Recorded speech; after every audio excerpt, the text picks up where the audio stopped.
નમસ્કાર નમસ્કાર નમસ્કાર વિદ્યાર્થી મિત્રો, વિદ્યાકુલની અંદર વીડી હિરપરા દ્વારા આપ સર્વ વિદ્યાર્થી મિત્રોનું હાર્દિક હાર્દિક હાર્દિક સ્વાગત છે. નમસ્કાર. ચાલો હવે આજનો ટોપિક એવો તમારા માટે લઈને આવ્યો છું કે જે તમારું ધોરણ 12 ને ખૂબ જ આગળ પ્રગતિના પંતે અને વિઘ્ન રહિત કરશે. વિઘ્ન રહિત એટલે કે જેમાં તમારા 12મું ધોરણ કમ્પ્લીટ કરવા માટેનું વિઘ્ન જે ફિઝિક્સમાં વિઘ્ન આવે છે ને, મુસીબતો અને માયા જાળો આવી બધી, એમાંથી મુક્ત કરવા માટેનું છે. મુક્ત એટલે ડાયરેક્ટ મુક્ત તો નહીં થઈ જાવ, પરંતુ યુદ્ધ પહેલાની પૂર્વ તૈયારી, એ પૂર્વ તૈયારીનો લેક્ચર લઈને તમારી સમક્ષ રજૂ થયો છું. તો એ લેક્ચરની અંદર શું છે તો કે તમારે ધોરણ 12 ચાલુ કરતા પહેલા આટલા કોન્સેપ્ટ ક્લિયર કરી લેવા. તો સર એટલા કોન્સેપ્ટ ક્લિયર કરી લેવાથી અમને ફાયદો શું થશે? તો કે તમને એક વાત માહિતી આપી દો કે યુદ્ધના મેદાનમાં ઉતરો ને તમને ભલે ખબર હોય કે અમારા કરતા અમારો શત્રુ તાકાતવર છે, રેડી, અમારા શત્રુ પાસે આટલા શસ્ત્રો વધારે છે અને આ છે, પરંતુ જો તમે અજાણ્યા શત્રુ સાથે લડો, તેના કરતા જાણીતો તાકાતવર શત્રુ હોય ને તો તમે તેની સામે મહત્વની ટક્કર આપી શકો, યોગ્ય પ્રમાણની ટક્કર આપી શકો. અને ઈ યોગ્ય પ્રમાણની ટક્કર આપવાની છે એટલે પહેલા ખબર હોવી જોઈએ કે ધોરણ 12 ફિઝિક્સની અંદર શું શું આવવાનું છે ને એના માટે આપણે શું તૈયારી કરીએ તો એને હરાવવાની શક્યતા વધી જાય ને આપણે એમાંથી જીતીને 100 આઉટ ઓફ 100 ફિઝિક્સમાં લાવી શકીએ તો તેની સંભાવના વધી જાય. તો તેના માટેનો આજનો આ લેક્ચર ચાલુ કરશું. આઈ વિશ કે તમે પહેલેથી લઈને અંત સુધી ફરજિયાતપણે જોશો અને જો પસંદ આવે તો આપણે ખબર જ છે શું કરવાનું. ચાલો, તો પરમાણુનું બંધારણ આ તમારી સમક્ષ 9મા ધોરણમાં, 10મા ધોરણમાં, 11મા ધોરણમાં, 3 ધોરણની અંદર આવેલા ફિઝિક્સના લગતા ચેપ્ટરોનું નામ લઈને આવેલું છે. એની અંદર કઈ કઈ વસ્તુઓ તમારે વધારે ખાસ પૂર્ણ વાંચન કરવાની છે અને અહીંયા જોવાની છે ટૂંકમાં, જેના થકીથી તમને ત્યાં કાંઈ પણ પ્રશ્ન પૂછે એટલે યાદ આવે કે હા આવું કંઈક અમે જોઈ ગયા હતા. રેડી? તો કે એમાંથી એક પરમાણુનું બંધારણ, ધોરણ 9નું ચેપ્ટર હતું. સર પરમાણુનું બંધારણ તો અમને યાદ છે, ધોરણ 9માં પણ હતું, 11મા ધોરણમાં કેમિસ્ટ્રીમાં પણ હતું. હા એ જ. એના માટે ઘણા ખરા અલગ અલગ વૈજ્ઞાનિકો થઈ ગયા અને જે વૈજ્ઞાનિકો એ અલગ અલગ મોડેલ આપેલા છે. તો એમાંથી પહેલું મોડેલ કયું હતું તો કે થોમ્સન નું મોડેલ. કયું? આપણા ભાઈ થોમ્સન.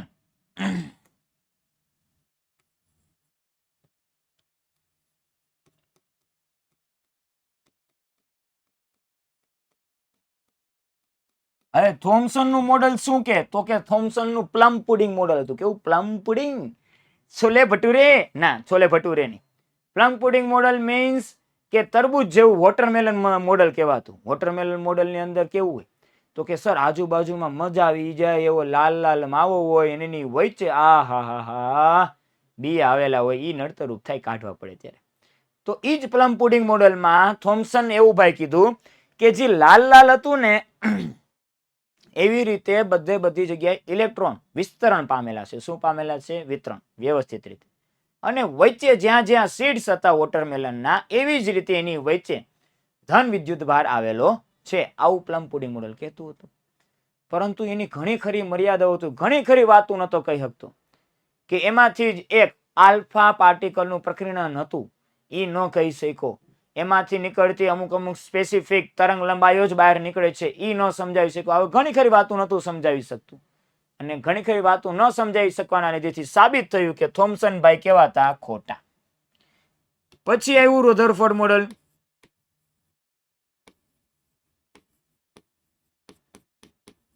હવે રધરફોર્ડ મોડેલ કે ઈ મોડેલની રચના ક્યાંથી થઈ તો કેમિસ્ટ્રીની અંદર તમે 11મા ધોરણમાં ભણીને આવી ગયા છો કે અહીંયા કોઈ પણ એક પ્રકારનું બિસ્મથ હશે, ઈ બિસ્મથના માંથી તમારે આલ્ફા પાર્ટિકલ બહાર એમિટ થાય, એને ગોલ્ડ ફોઇલમાંથી પસાર થશે અને સામે આવી રીતે હશે ને ઈ ઘણા ખરા પાર્ટિકલ સીધા સ્ટ્રાઇક થાય.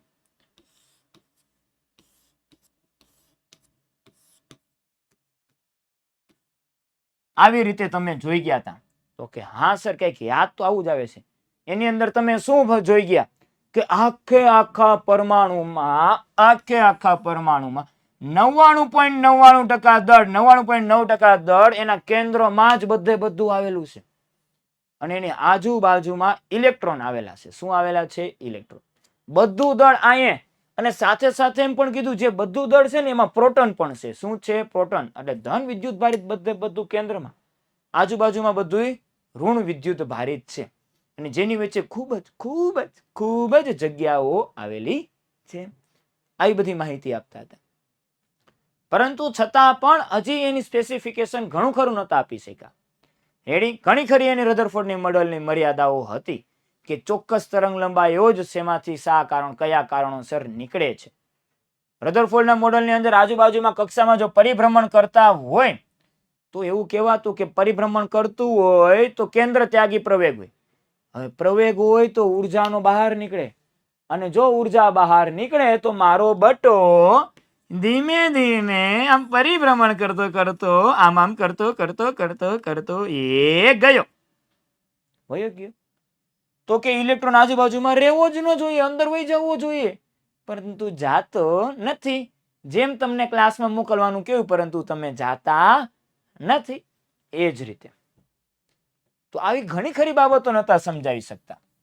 તો આવી બાબતો ન સમજાવી શકવાના કારણોસર પછી કયું મોડેલ આવ્યું? તો કે આપણા બોહરભાઈનું મોડેલ આવ્યું. કેવું?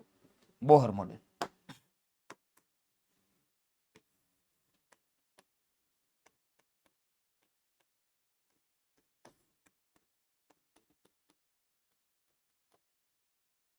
હવે બોહરભાઈના મોડેલની 3 પૂર્વ ધારણા પહેલા ધારી જ લીધી.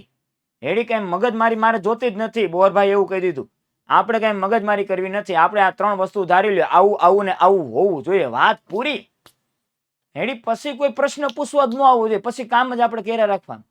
ધારી લેવાનું કે મારા બધા વિદ્યાર્થીઓ હોશિયાર છે, મારા સર બધું સાચું જ ભણાવે છે, એવું ધારી જ લેવાનું કે મારા બધા વિદ્યાર્થીઓને જે કામ આપું છે ને તમે કરો જ છો. પછી કરો કે ન કરો એ મારે નથી જોવાનું. અરે ગધેડા આવું કરજો, આવું નહીં કરતા તમે મારા જેવું. તો કે જે 3 વસ્તુ ધારી એમાંથી 3 વસ્તુ કઈ? તો કે પહેલું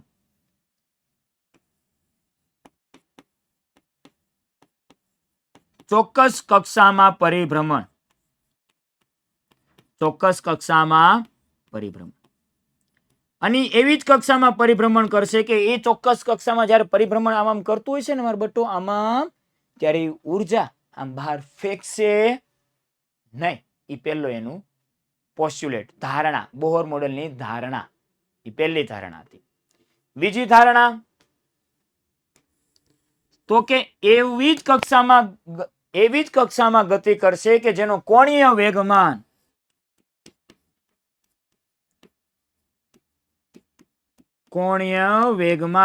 L બરાબર NH/2π હોય.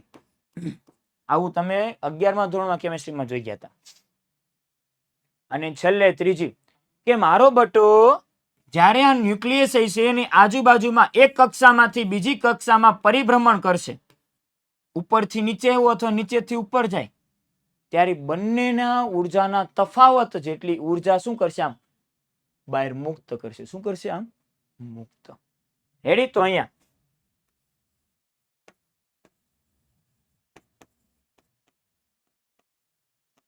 એક કક્ષામાંથી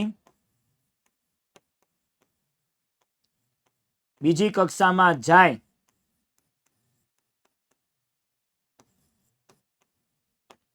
ત્યારે તેમની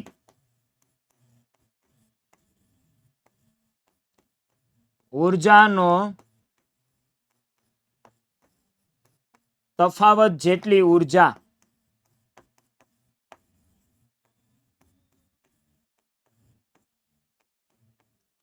મુક્ત કરશે. તો કે સર આટલી માહિતી અમે યાદ રાખી લઈએ એટલે ચાલે? તો કે તમે આટલી માહિતી યાદ રાખો. આની પણ બોહર મોડેલની પણ ઘણી ખરી મર્યાદાઓ છે. હેડી એ મર્યાદાઓ પછી આપણે ધોરણ 12 માટે રહેવા દેવાય ને. તો કે આટલી વસ્તુ જાણી લેવી તો ચાલે.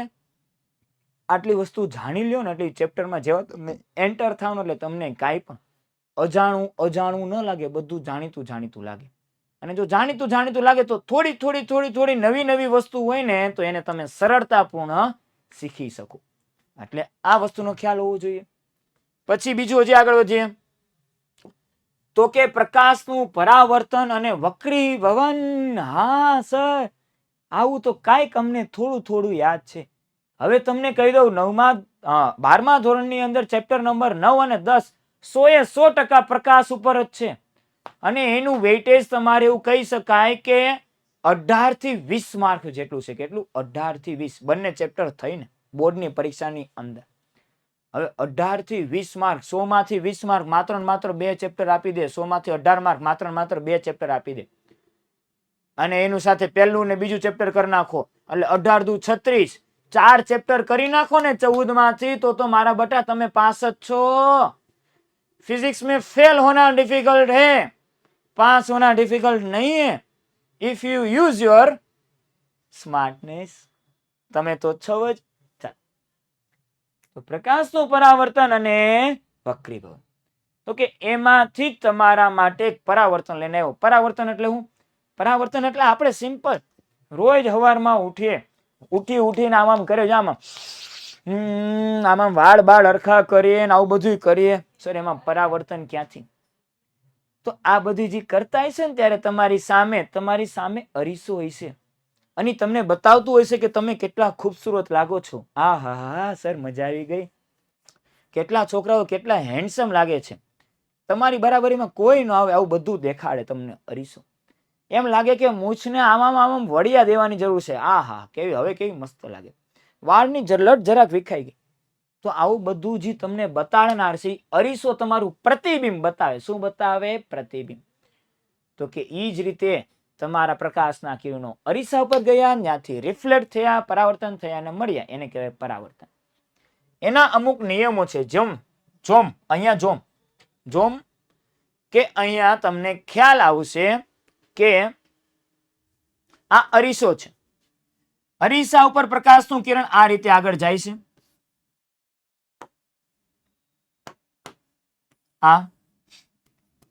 હવે ત્યાંથી પરાવર્તન થઈને તો આ બાજુ પાછળની તરફ આવવું જોઈએ. પરંતુ આપણને ખ્યાલ હોય તો અમુક નિયમો હતા કે 2 કે તેથી વધારે પ્રકાશના કિરણો જે બિંદુએ ભેગા થાય ત્યાં આપને પ્રતિબિંબ મળે. તો કે આ જ કિરણને ધારો કે આ પાછળની તરફ લંબાવે છે. ક્યાં? પાછળની તરફ. અને આ સીધું કિરણ પાછું આવતું હોય તો ત્યારે તેને પાછળની તરફ લંબાવો. તો આ બિંદુએ ભેગા થયા બંને કિરણ. તો આ ચોખ્ખું ઇમેજ એટલા જ અંતરે અરીસાની પાછળની બાજુમાં મળતું હોય એવું લાગે. તમને યાદ હોય તમે અરીસાથી જેટલા દૂર હશો ને તમને એમ લાગશે કે મારું પ્રતિબિંબ પણ અરીસાથી એટલું જ દૂર છે. 1 કદમ તુમ बढ़ाओ, 2 કદમ હમ આપકી ઓર बढ़ाएंगे. એમ જ રેડી. તો કે એના અમુક નિયમો છે. તો કે પહેલો નિયમ, પહેલો નિયમ શું? પહેલો નિયમ, આપાત કિરણ અને પરાવર્તિત કિરણ બંને સમતલની એક જ બાજુ હોય. ફરીથી, આપાત કિરણ અને પરાવર્તિત કિરણ બંને સમતલની એક જ બાજુ હોય. તો કે લખી નાખો, આપાત કિરણ અને પરાવર્તિત કિરણ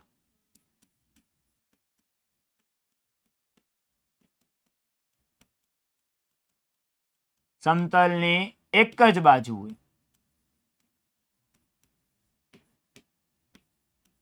બીજો મુદ્દો, તો કે જેટલો આપાત કોણ હોય, આ આપાત કોણ કહેવાય, એટલો તમારું શું હોય? પરાવર્તન કોણ હોય. શું હોય?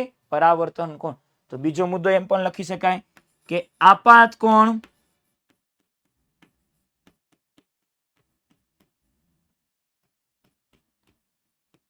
અને પરાવર્તન કોણ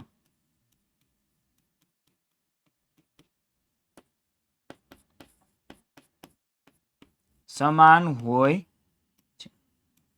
અને ત્રીજો મુદ્દો કે આપાત કિરણ અને પરાવર્તિત કિરણ ઈ સમતલને લંબ, આ સમતલને લંબ કહેવાય ને. જો આ સમતલ છે તો એને લંબ આ થઈ ગયું કે નહીં? હાય નાગ બાપા નથી. હા, તો સમતલ ને લંબ થઈ ગયું તો કે હા એ સમતલ ને લંબની બંને બાજુ હોય છે. તો કે આપાત કિરણ અને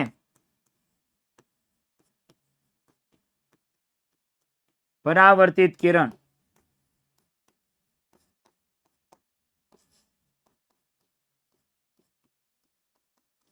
સમતલ ને લંબ ની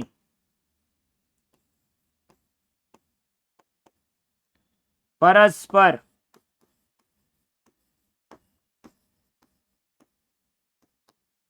વિરુદ્ધ બાજુએ હોય છે. આટલું યાદ રાખી લ્યો એટલે તમને પરાવર્તન યાદ આવી ગયું. મોસ્ટ ઓફલી તમારું પરાવર્તનનું કામ થઈ ગયું.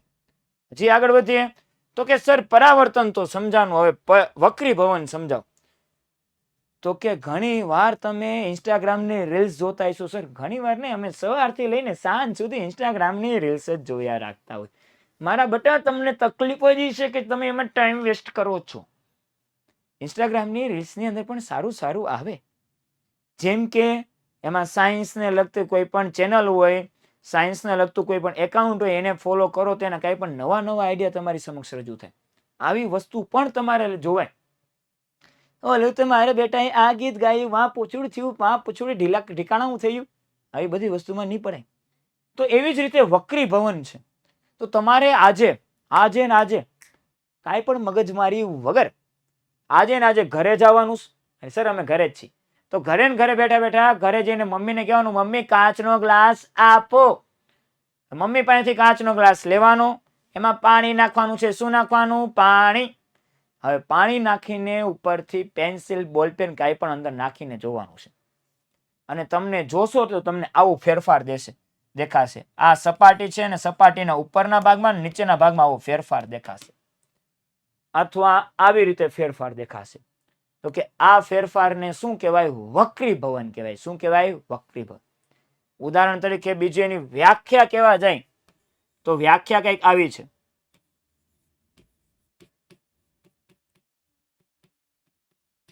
પ્રકાશનું કિરણ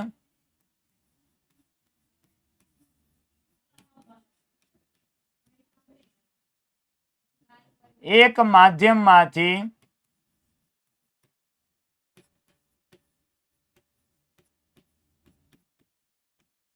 બીજા માધ્યમમાં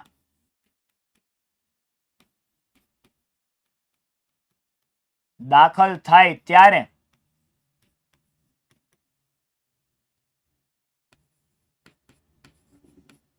સપાટીને લંબ તરફ અથવા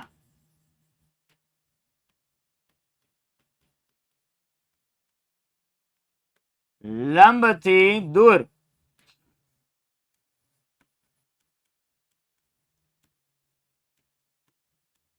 જવાની ઘટનાને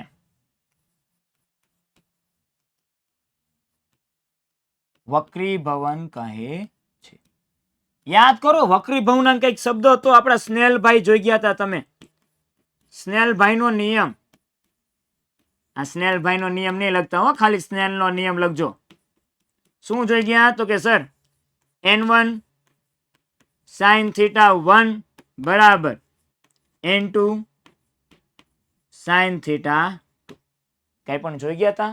અને નિયમ કેના માટે હતો? તો કે જો આવી રીતે આ સમતલને લંબ હતું. હવે એના પર પ્રકાશનું કિરણ આપાત થતું હતું. શું થતું હતું? પ્રકાશનું કિરણ આપાત.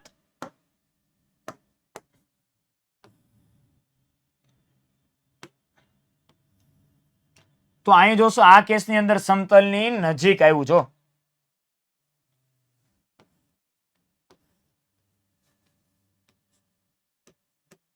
તો કે આને θ1 કયો, આને θ2, n1 કયો, n2 કયો. એના માટેનો આ નિયમ છે. રેડી? તમને બીજી ટૂંકમાં માહિતી આપી દઉં. પાતળા માધ્યમમાંથી ઘટ માધ્યમમાં જાઓ. ક્યાંથી? તો કે પાતળા માધ્યમમાંથી ઘટ માધ્યમમાં જાઓ તો લંબ તરફ વાંકવું પડે, અને ઘટ માધ્યમમાંથી પાતળા માધ્યમમાં જાઓ ત્યારે લંબથી કેવું જાય? તો કે સર લંબથી દૂર જાય. તો કે આવી બધી માહિતી યાદ રાખવી. બીજું વક્રી ભવનાંક યાદ રાખવા. તો કે કયા કયા? હવાનો વક્રી ભવનાંક,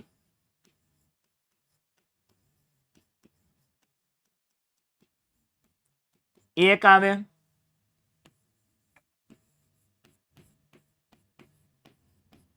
પાણીનો વક્રી ભવનાંક,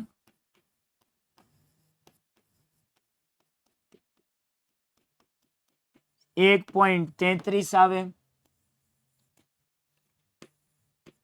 સર બધા યાદ રાખવાના ના મારા બેટા. આ જે 3 છે ને એ 3 આપણા માટે મહત્વના છે ભાઈ. કેમ? આપણા સિલેબસની અંદર ફિઝિક્સ, કેમિસ્ટ્રી, મેથ્સ અથવા ફિઝિક્સ, કેમિસ્ટ્રી, બાયો ઇમ્પોર્ટન્ટ છે. એની જેમ જ તો કે કાચનો વક્રી ભવનાંક 1.49. તો કે આ યાદ રાખવું. રેડી? કઈ રીતે આવશે વક્રી ભવનાંક, શું છે એ બધું આપણે પછી ડિટેલમાં જોઈશું. રેડી? આગળ વધીએ. તો કે હા રે મારા ભાઈ, તમને માહિતી આપી દઉં કે આ વખતે વિદ્યાકુલ તમારી બહુ જ આજીજી સાંભળીને આ વખતે ફાઇનલી વિદ્યાકુલ તમારા માટે સાયન્સ માટે પણ ટોપર બેચ લાવી ચૂક્યું છે. અને એ સાયન્સ માટેની ટોપર બેચની અંદર તમારે 11 science separately 12 science plus jumbo પી છે. જમ્બો બોલે તો 11 સાયન્સ અને 12 સાયન્સ બંને કમ્બાઈન. તો આ બંને બેચ આવી ગયેલું છે. તો કે ક્યાંથી કમ્બાઈન, ક્યાંથી જોઈન કરવું? તો કે સર કાંઈ જ માથાકૂટ નથી. ડાયરેક્ટ એન્ડ્રોઈડ ફોનમાં જાઓ, પ્લે સ્ટોરમાં જાઓ, પ્લે સ્ટોરની અંદર વિદ્યાકુલની એપ્લિકેશન આવશે અને વિદ્યાકુલની એપ્લિકેશનની અંદર જાઓ અને તમારે એની અંદર સાયન્સ ડિપાર્ટમેન્ટમાં જઈને તમે તમારું સ્ટાન્ડર્ડ સિલેક્ટ કરી શકો. તો કે સર ફાયદો ક્યાં ક્યાં એ તો અમને કયો. તો કે માહિતી આપી દો. ફાયદા હોય તો જ આપણે અહીંયા કહેતા હોય. તમને ખબર જ છે વિદ્યાકુલ જ્યારે લાવ્યું છે ત્યારે કેવું લાવ્યું છે? જબરદસ્ત. અને જબરદસ્ત કેવું લાવ્યું છે? તો કે તમારા રેગ્યુલરલી લાઈવ લેક્ચર લેવાશે. એ લાઈવ લેક્ચર રેકોર્ડેડ ફોર્મમાં કેટલી વાર? જેટલી વાર તમારે રેકોર્ડેડ ફોર્મમાં જોવું હોય એટલી વાર તમે રેકોર્ડેડ ફોર્મમાં એમાં જોઈ શકશો. પછી બીજું તો કે એમાં ક્લાસ નોટ્સ પણ મળશે, ડીપીપી મળશે, ડીપીપી સોલ્યુશન મળશે, એક્ઝામ લેવાશે, ડાઉટ સોલ્યુશન થશે. આવું બધી તમારા માટે પેપર પણ અપાશે તમને. તો કે આવા બધા પ્રોબ્લેમના સમાધાન તમારી સમક્ષ વિદ્યાકુલ લાવશે. તો તેના માટે પહેલા જોડાવવું પડે. બધું એમને એમ નહીં મળે. હગી માય તે માયગા વગર ન આપે. હા, ચાલો તો આપણે આગળ વધીએ. તો કે સર વિદ્યુત ધોરણ 12 નું જે ફિઝિક્સ છે ને, ફિઝિક્સ 2 ભાગમાં મુખ્યત્વે વહેંચાયેલું છે. એમાંથી પહેલો મુખ્ય ભાગ વિદ્યુત સાથે ચુંબક ઈ, અને બીજો ભાગ તો કે બીજો ભાગ એટલે શું આવી જશે? તો કે સર બીજા ભાગની અંદર પ્રકાશ ને એ બધું આવી જશે. તો કે વિદ્યુતમાં આપણે શું જોવા? તો કે વિદ્યુત ભાર વિશે જાણી લેવાનું.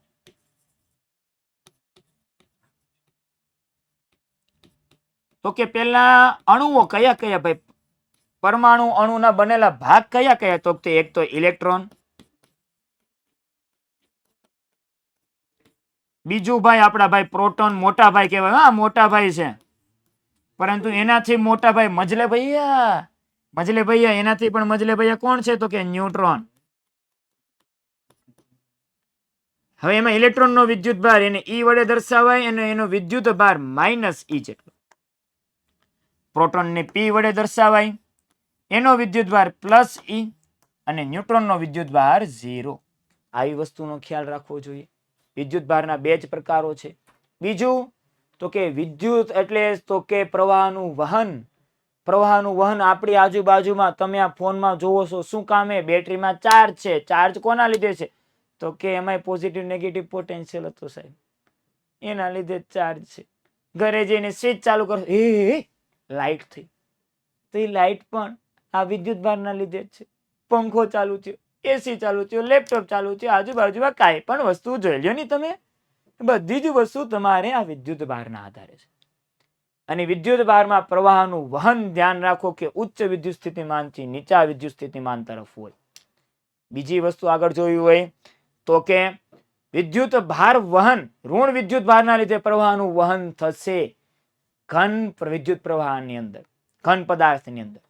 અને ઘન પદાર્થની અંદર ઋણ વિદ્યુત ભારની લીધે પ્રવાહનું વહન થશે તો એ ક્યાંથી ક્યાં સુધી જાય તો કે પ્રવાહની વિરુદ્ધ દિશામાં જાય. ખબર ને કે ક્લાસની અંદર શિક્ષક બોલે તો વાંચવાનું બોલે તો વિદ્યાર્થીઓ કે સાહેબ તમે કીધું ને હવે નથી વાંચવું. પછી એમ ક્લાસની અંદર છોકરાઓ કે આજે ફરજિયાતપણે રમાડીશ તો 2-3 એવા આડા ફાટે જ સાહેબ. આડા હોય જ 2-3 ડન જ છે કે સાહેબ તમે ભલે રમાડો મારે નથી રમવું. તો એની જેમ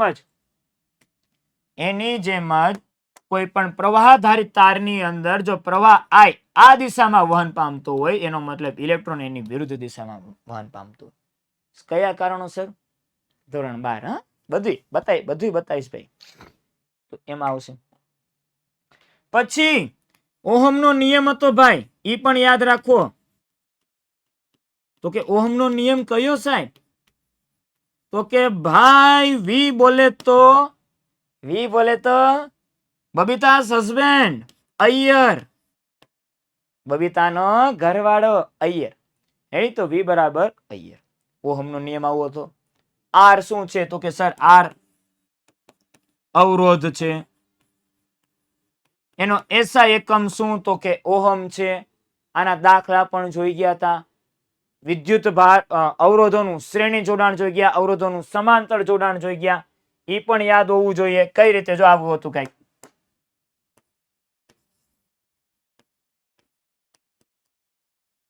અવરોધનું શ્રેણી જોડાણ,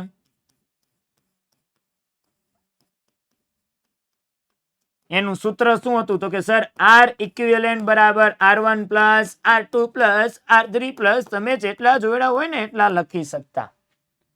અને બીજું અવરોધોનું સમાંતર જોડાણ પણ હતું.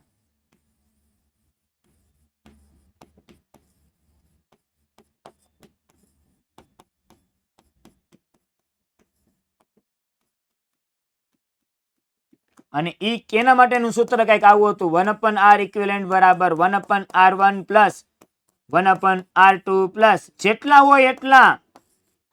આપણે કઈ ખામી પડી જ નથી, કમી છે જ નહીં. જેટલા હોય ને એટલા છાપતા જ જવાનું છે. રેડી? હજી આગળ વધીએ. તો કે વિદ્યુત પ્રવાહની ચુંબકીય અસર આવું તમે જોઈ ગયા હતા. આ હેનરીભાઈ ને ફેરાડેભાઈ ને ઘણા ખરા કામકાજ કરેલા છે. એક નવરીના બેઠા બેઠા પ્રેક્ટિકલ કરતા હતા ને આમ નવરા જ બેઠા તો કાંઈ કામ ધંધો જ નતો. નવરા બેઠા બેઠા પ્રેક્ટિકલ કરતા હતા. એમાંથી જેવો આજુબાજુમાંથી વિદ્યુત પ્રવાહ ચાલુ કર્યો ને બંધ કર્યો ને આમ આ કંપાસ પડ્યો તો કંપાસ એટલે આપણે ખોલવા વાળો કંપાસ નહીં, ઓલો હોકા યંત્ર ભાઈ વાસ્કો દા ગામા વાળો. હા એટલા વર્ષો પુરાણો આપણે ભાઈ કંપાસ પડ્યો. મજાક કરું છું, કોઈ સિરિયસ નહીં લેતું. તો ઈ હોકા યંત્રની નીડલ જેવી સ્વિચ ચાલુ કરી હે આમ ધ્રુજા માંડી, એમ વાઇબ્રેટ થવા માંડી. પ્રવાહ પાછો સ્વિચ બંધ કરી પાછી વાઇબ્રેટ થઈ. તો કે એનો મતલબ એવો થયો કે વિદ્યુત પ્રવાહના લીધે ચુંબક ઉત્પન્ન થતું હોવું જોઈએ. તો કે હા, ધીરે ધીરે અભ્યાસ કરતા ખબર પડી કે પ્રવાહધારિત વિદ્યુતના લીધે તારના લીધે આજુબાજુમાં ચુંબકીય અસર ઉત્પન્ન થાય. વર્તુળાકાર માર્ગમાં વિસ્તાર સહ આપણે ધોરણ 12 ની અંદર આવશે, પરંતુ આવી થોડી ઘણી માહિતી રાખવી. તો કે વિદ્યુતકીય અસર હોય તો પેલા ચુંબક એટલે શું? ચુંબકીય અસર ઉત્પન્ન થાય વિદ્યુતકીય તારના લીધે. રેડી? તો એ ચુંબક કેવો છે તો કે નોર્થ પોલ સાઉથ પોલ. તો કે આની વ્યાખ્યાઓ આના લાક્ષણિકતાઓ મોસ્ટ આઈએમપી હતી. કઈ તો કે બંધ ગાળા રચે. તો કે કઈ રીતે? જો અહીંથી આવ્યું ને અહીંથી આ રીતે જાય. તો કે બહારની દિશામાં બહારની તરફ ચુંબકીય ક્ષેત્રની દિશા નોર્થ થી સાઉથ જાય અને અંદરની દિશામાં સાઉથ થી નોર્થ જાય. રેડી? તો આ તરફ બંધ ગાળા રચતું રહે. પછી બંને એકબીજાને ક્યારેય છેદે નહીં. ભાઈ તું તારા રસ્તે હું મારા રસ્તે, બે એકબીજાના કામમાં ટાંગ અડાવવાની નથી. મારું કામ ભણાવવાનું, તારું કામ ભણવાનું. તો ઈમાનદારીથી ઘેરા રાખવાનું. એક એ હતું. તો કે આવી માહિતી લેતી રહેવી. અને બીજી વસ્તુ પણ તો કે સર આટલું જ જોવાનું છે તો કે ના. રેડી? તમારી આ વિદ્યાકુલ ગુજરાતી સાયન્સની ચેનલ ઉપર ઘણી ખરી માહિતીઓ એવી તમને આપવામાં ઓલરેડી આવી ચૂક્યા છે કે 11-12 સાયન્સ માટે કઈ કઈ વસ્તુ જરૂરી છે. તેમાંથી 11-12 સાયન્સ માટે જરૂરી એવી વસ્તુ 3 છે. તો કે ગણિત, બીજું NCERT અને ત્રીજું એસઆઈ એકમો અને માપનો. તો કે તમારે 11મા ધોરણમાંથી સર અમારે ગણિત ક્યાંથી કરવું, તો હજી માહિતી આપી દઉં, આપણા યુટ્યુબ ચેનલ ઉપર ઝીરો લેવલ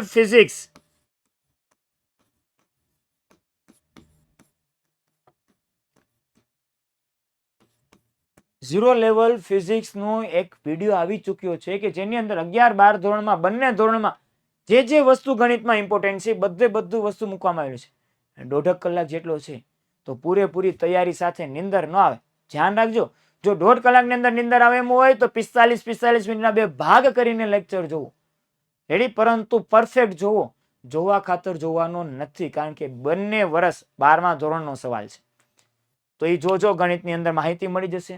બીજું NCERT, ગમે એવી શિક્ષક ગમે તે નોટ્સ આપે હેલ્પફુલ જ હોય, આઈએમપી જો એમાંથી ક્વેશ્ચન, છતાં પણ શિક્ષકના હોદ્દા ઉપર રહીને હું તમને કહું છું કે NCERT ઓછામાં ઓછી 12મું પૂરું થાય ત્યાં સુધીમાં 2 થી 3 વાર લાઈન ટુ લાઈન એકવાર વાંચવી જરૂરી છે. ગીતા છે આપણી, એની તો એ જ રીતે એ પણ વાંચવાનું. અને એસઆઈ એકમો અને માપોનો 11મા ધોરણમાંથી કઈ વસ્તુ મહત્વની છે, તો કે સર 11મા ધોરણમાંથી આ એસઆઈ એકમો અને માપોનો યાદ હોય તો પારિમાણિક સૂત્ર MLT સ્વરૂપમાં, રેડી? આ સ્વરૂપમાં તમારે જોવાનું છે. એને ફરીથી એકવાર રિવાઇઝ કરજો 11મા ધોરણ. અને જો તકલીફ પડે એમ હોય તો પાછું તમને જે માહિતી આપી દો, 11મા ધોરણની આપણે યુટ્યુબ ચેનલ ઉપર જ પહેલા ચેપ્ટરનું પારિમાણિક સૂત્રોનો પણ વિડીયો આવ્યો છે, એમાંથી પણ જઈને એકવાર રેફર કરી શકશો. બીજી કઈ વસ્તુ જોવાની છે, તો કે બીજા આઈએમપી મુદ્દા ડાયરેક્ટલી કહી દો. 3 સૂત્ર V = V0 + AT યાદ જ છે સર? હા, યાદ હોવા જ જોઈએ. D = V0t + ½ AT², V² - V02 = 2AD. એના સિવાયનું તો કે કાર્ય ઉર્જા પ્રમેય, તો કે કોઈ પણ પદાર્થ ઉપર કરવામાં આવતું કાર્ય તેની ગતિ ઉર્જામાં થતા ફેરફાર જેટલું હોય છે. આટલી માહિતી તમે જો રાખો તો 12મા ધોરણનું ફિઝિક્સ તમારા માટે ઘણું સરળ થઈ જશે. તો એની જ સાથે આજના આપણા આ કોન્સેપ્ટ ક્લિયર કરવાવાળા લેક્ચરને આપણે આની સાથે સમાપ્ત કરશું. ફરીથી જ આવું જ કંઈક ને કંઈક નવું તમારી સમક્ષ લઈને આવું છું. જો તમને આ લેક્ચર પસંદ આવ્યો તો બાપુનો કોન્ફિડન્સ હાયર લેવલ પર લઈ જાઓ. એમ તો બાપુ હાયર લેવલ પર જ રહેવાના છે, છતાં પણ તો ત્યાં સુધી દરેક વિદ્યાર્થી મિત્રોને જય હિન્દ, જય ભારત, જય ગરવી ગુજરાત. Bye bye.